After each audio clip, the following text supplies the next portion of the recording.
Mais avant de commencer cette vidéo, aujourd'hui il nous semble important de rendre hommage, en tout cas au nom de toute l'équipe du TN Show, même si Tom n'est pas là ce soir, il se joint à cet hommage. Nos pensées les plus sincères s'adressent à l'égard de la famille du jeune Thomas, 16 ans, qui est mort dimanche dernier lors d'une attaque dans un bal dans le petit village de Crépol, près de Romans-sur-Isère, dans la Drôme. Une dizaine de personnes ont voulu s'introduire dans la salle des fêtes sans invitation et ont blessé le vigile de l'entrée. Les participants sont alors venus en aide au vigile et se sont pris plusieurs coups de couteau. On dénombre 17 blessés, 9 personnes ont été interpellées. Le principal suspect, celui qui est soupçonné d'avoir donné le coup fatal au jeune Thomas, n'a pour l'instant pas reconnu les faits. Olivier Véran, le porte-parole du gouvernement, se rendra lundi dans le petit village pour aller au contact de la population. Les obsèques du jeune homme se sont tenues dans la plus grande dignité ce matin, ce vendredi 24 novembre. Environ 1000 personnes étaient présentes pour témoigner, pour rendre un dernier hommage au jeune homme et témoigner aussi le soutien à sa famille. Nos pensées vont également ce soir au jardinier de 29 ans qui a été blessé à la gorge vendredi dernier par un homme de 75 ans armé d'un cutter ayant proféré des insultes racistes à son égard. 15 jours d'ITT, d'interruption temporaire de travail, lui ont été prescrits. Bonjour à toutes et à tous, bienvenue dans cette nouvelle émission. Aujourd'hui, Tom n'est pas présent, n'est pas parmi nous parce qu'il a un empêchement d'ordre personnel. Mais on est là, on est bien présent, comme tous les vendredis soirs, pour le tournage, avec Alan, ici présent à ma gauche, et Mathias, le frère de Tom, que vous connaissez maintenant et qui intervient régulièrement sur notre chaîne. Donc aujourd'hui, comme d'habitude, on va vous faire nos différentes chroniques. D'abord une chronique politique que je vais vous présenter. Ensuite, on passera sur le côté sportif avec Alan qui vous parlera de tennis. Voilà. Et puis enfin, on terminera cette vidéo avec la revue, l'unique revue automobile faite par un passionné, faite par Mathias.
Une attaque au couteau a été perpétrée ce jeudi à Dublin, dans Parnell Square, dans le centre de Dublin, faisant 5 blessés, dont 3 enfants. 2 des 5 blessés sont sérieusement touchés, selon les dires de la police et les sources du Figaro. Si l'identité du suspect n'a pas été officiellement communiquée, des fuites ou des rumeurs ont laissé penser que l'assaillant serait, j'emploie le conditionnel volontairement, un réfugié d'origine algérienne. Cette attaque a suscité une vive protestation de la population, qui est rapidement descendue dans les rues. La situation a viré rapidement au chaos et aux émeutes lorsque plusieurs centaines d'individus ont commencé à vouloir affronter et rentrer en altercation directement avec les forces de l'ordre. Rapidement, ces derniers ont été dépassés par les événements. Des feux d'artifice et des mortiers ont été tirés à plusieurs reprises, des boutiques saccagées et pillées, le mobilier urbain environnant détruit. Une haine également des médias mainstream a été exprimée à plusieurs reprises par plusieurs manifestants. Des slogans aussi ont été scandés par la foule comme Irish Lives Matter, les vies irlandaises comptent.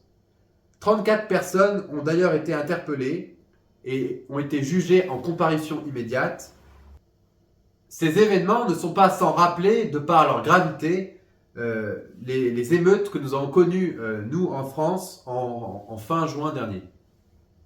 Enfin, parlons d'une des dernières actualités concernant le conflit entre Israël et le Hamas. Un accord a été signé mercredi dernier, enfin mercredi il y a 2 jours, c'est-à-dire le 22 novembre 2023, entre le gouvernement israélien et le Hamas pour la libération de 50 otages sur les 240 personnes qui sont détenues depuis le 7 octobre dernier dans la bande de Gaza.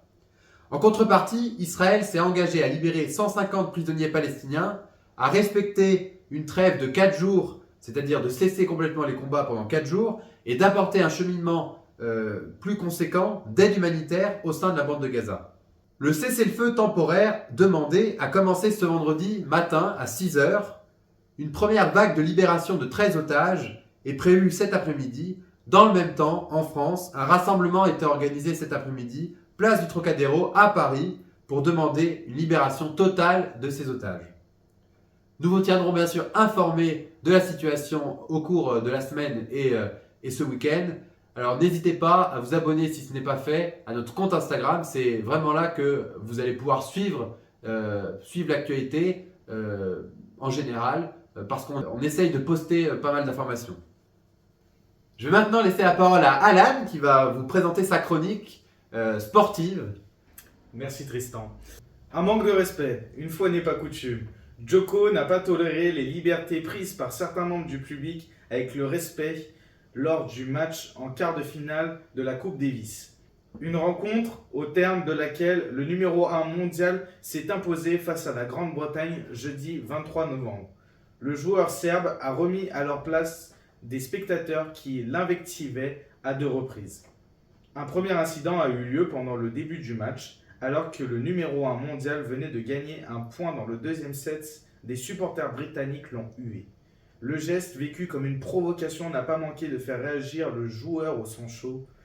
Avec une mine agacée, il a porté la main à son oreille pour faire mine de ne pas entendre.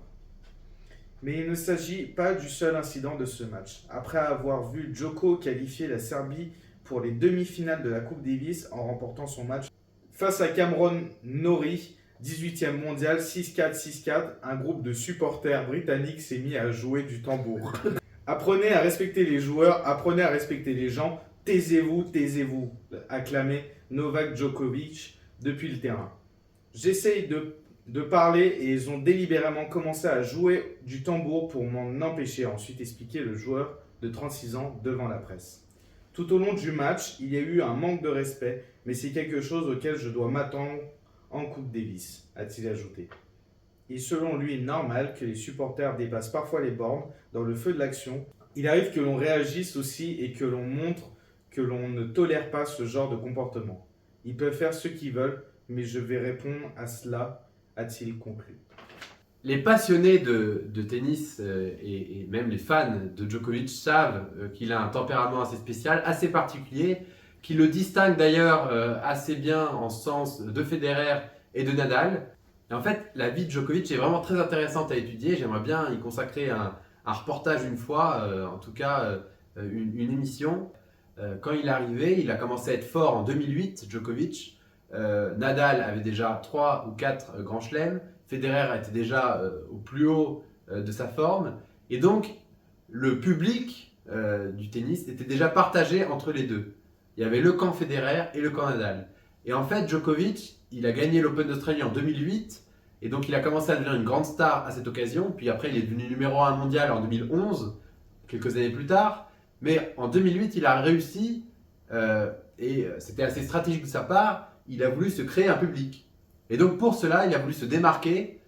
Et c'est vrai qu'il a un tempérament sur le court qui est assez différent de la classe légendaire du Suisse Roger Federer qu'on connaît, qui pour le coup, alors il a déjà cassé des raquettes, on peut retrouver plusieurs extraits sur YouTube, et il a déjà montré sa frustration également, il a déjà insulté les arbitres, insulté le public, mais il le fait relativement moins souvent que le Serbe. Et bien sûr Rafael Nadal, pour qui j'ai une estime toute particulière. Lui, on sait très bien qu'il n'a jamais cassé de raquette de sa vie. Il insulte, c'est pareil. Il a déjà perdu son sang-froid sur le court, c'est normal, c'est humain. Mais c'est vrai qu'il le fait aussi beaucoup moins. En tout cas, c'est des discussions très intéressantes hein, sur le tennis. En tout cas, moi, ça intéresse peut-être personne, mais donc on va y consacrer une émission un jour, quand on aura le temps. On va maintenant passer à la dernière chronique de cette émission, faite par Mathias. Bon, les amis, l'heure est encore grave. Une marque a sorti, encore une fois, une beauté automobile. Pagani. Voilà, cette marque, tout le monde la connaît. Ils ont, encore une fois, sorti une voiture splendide. Bon, sur une voiture qui existe déjà, l'Imola. Et ben là, on dit, venez les gars, on sort l'Imola Roadster. Imola en référence à un circuit de Formule 1 très rapide. Toutes mes pensées à Ayrton Senna. Voilà. Alors, cette voiture, on va se reconcentrer sur ce chef-d'œuvre. Cette voiture est magnifique. Voilà. J'annonce, elle est trop belle. Moi, je l'adore. J'aimerais bien en avoir à une, mais c'est pas possible. Alors, si vous arrivez à vous abonner en masse, peut-être qu'on arrivera à nous en acheter une, mais il faut un sacré effort de votre part en tout cas. ouais, parce que là, c'est pas gagné. Donc, sous ce capot, qui est également intégralement tout en carbone, parce que Pagani égale carbone. Voilà, je vais y revenir un petit peu après, mais voilà, sous ce capot se cache un V12 biturbo. Voilà, bon, développé par AMG, parce que Pagani prend ses moteurs chez AMG, un V12 biturbo de 6 litres de cylindrée qui développe, accrochez-vous bien, 850 chevaux. Alors des chevaux, c'est ce qui va en gros déterminer votre vitesse de pointe. En gros 350 et surtout, la deuxième stat très importante, et là vous pouvez encore plus vous accrocher, 1100 Nm de couple.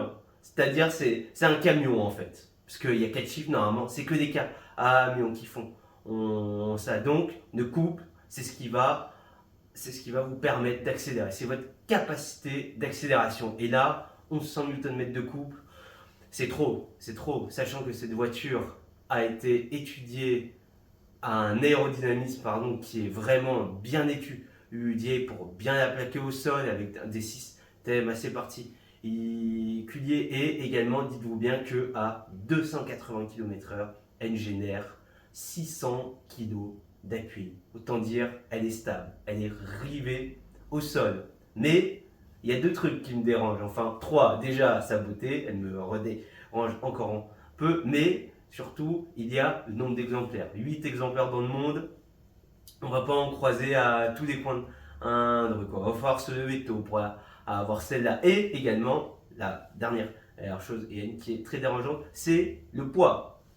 1260 kg pour 850 chevaux. Je vous laisse faire le rapport, c'est fou. Ma voiture, ma Modus pèse 100 kg de moins. Et la Modus, c'est le même nombre de chevaux. C'est pas une foudre de guerre. Donc, cette voiture a également un châssis intégralement en carbone, comme j'avais pu le dire sur notre émission du son de l'auto, que vous pouvez également aller et voir. Le même châssis que les McLaren. Donc, cette voiture est très légère, très agile, elle a un bruit qui doit être magnifique, même si elle est étouffée par deux turbos.